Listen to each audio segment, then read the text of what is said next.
Troisième dimanche de Carême, Évangile de Jésus-Christ selon saint Jean, au chapitre 4e. Jésus arrivait à une ville de Samarie appelée Sychar, près du terrain que Jacob avait donné à son fils Joseph et où se trouve le puits de Jacob. Jésus, fatigué par la route, s'était assis là au bord du puits. Il était environ midi. Arrive une femme de Samarie qui venait puiser de l'eau. Jésus lui dit « Donne-moi à boire ».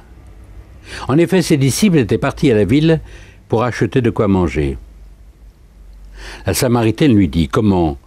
Toi qui es juif, tu me demandes à boire, à moi, une Samaritaine ?» En effet, les Juifs ne veulent rien avoir de commun avec les Samaritains.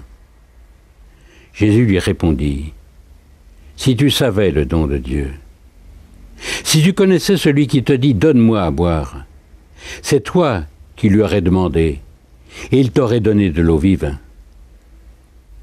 Elle lui dit « Seigneur, tu n'as rien pour puiser, et le puits est profond, avec quoi prendras-tu l'eau vive ?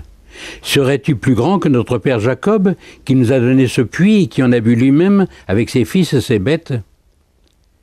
Jésus lui répondit « Tout homme qui boit de cette eau aura encore soif. Mais celui qui boira de l'eau que moi je lui donnerai n'aura plus jamais soif.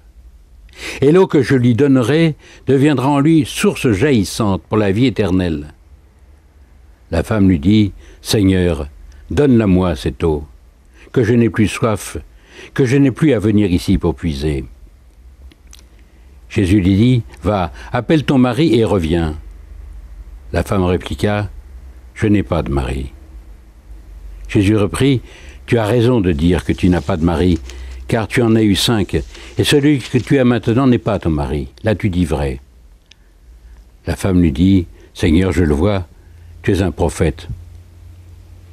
Alors explique-moi. Nos pères ont adoré Dieu sur la montagne qui est là.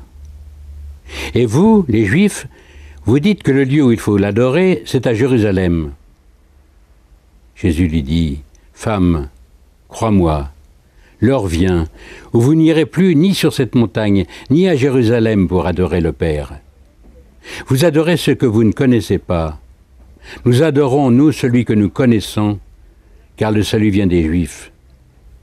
Mais l'heure vient, et c'est maintenant, où les vrais adorateurs adoreront le Père en esprit et en vérité.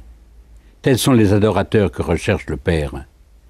Dieu est esprit, et ceux qui l'adorent, c'est en esprit et en vérité qu'ils doivent l'adorer. La femme lui dit « Je sais qu'il vient, le Messie, celui qu'on appelle Christ.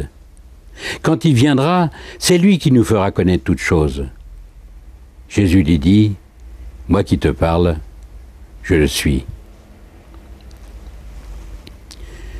Beaucoup de Samaritains de cette ville crurent en Jésus à cause des paroles de la femme qui avait rendu ce témoignage. « Il m'a dit tout ce que j'ai fait. » Lorsqu'ils arrivèrent auprès de lui, ils l'invitèrent à demeurer chez eux. Il y resta 2 jours. Ils furent encore beaucoup plus nombreux à croire à cause de ses propres paroles, et ils disaient à la femme « Ce n'est plus à cause de ce que tu nous as dit que nous croyons maintenant. Nous l'avons entendu par nous-mêmes. Et nous savons que c'est vraiment lui, le Sauveur du monde. » Donne-moi à boire. Savons-nous encore ce que c'est que la soif, nous qui sommes si souvent saturés de tant de choses, alors que autour de nous, beaucoup manquent de tout. C'est vrai qu'il y a des millions d'hommes et de femmes dans le monde qui n'ont pas l'accès à l'eau potable, alors que nous la gaspillons allègrement. J'ai l'impression qu'il y a même des gens qui sont comme saturés des choses de Dieu, qui ont l'impression d'avoir eu leur dose, ou parfois même une sorte d'overdose dans l'enfance. Et ce qui menace peut-être le plus la foi aujourd'hui, ce n'est pas l'hostilité, c'est plutôt l'indifférence tranquille, une sorte de manque d'appétit, une sorte d'anorexie spirituelle, un manque de soif. Si tu savais le don de Dieu. Alors que nous savons bien que Dieu seul peut combler le cœur d'un homme, d'une femme. Solo Dios basta, disait Thérèse d'Avila. Seul Dieu suffit. Seul Dieu est à la mesure de l'homme et de sa soif d'infini. L'homme qui est capable de Dieu, comme disait saint Augustin. Si tu savais le don de Dieu, c'est toi qui lui aurais demandé à boire, il t'aurait donné l'eau vivante, l'eau qui fait vivre. Seulement ici, dans cet évangile, comme bien souvent, c'est comme le monde à l'envers. Parce que c'est Jésus qui demande, c'est Jésus qui quémande l'eau. Et c'est lui qui prie cette femme, et c'est elle qui se fait prier. Comment toi, un juif, tu me demandes à boire? On pourrait dire que ce dont Jésus a le plus soif, en abordant cette femme, cette étrangère, ce dont il a le plus soif, c'est de sa soif à elle. Il vient comme éveiller, susciter en elle ce désir de l'eau véritable. Il a soif qu'elle ait enfin soif de l'essentiel, qu'elle ait enfin soif de Dieu. Car cette femme aux 5 maris, et qui est encore avec un autre, cette femme, j'allais dire, aux affections insatiables, Jésus vient comme éveiller en elle un tout autre désir. Jésus vient lui révéler ce qui seul peut combler l'infinité de son désir, le don de Dieu, Dieu qui se donne.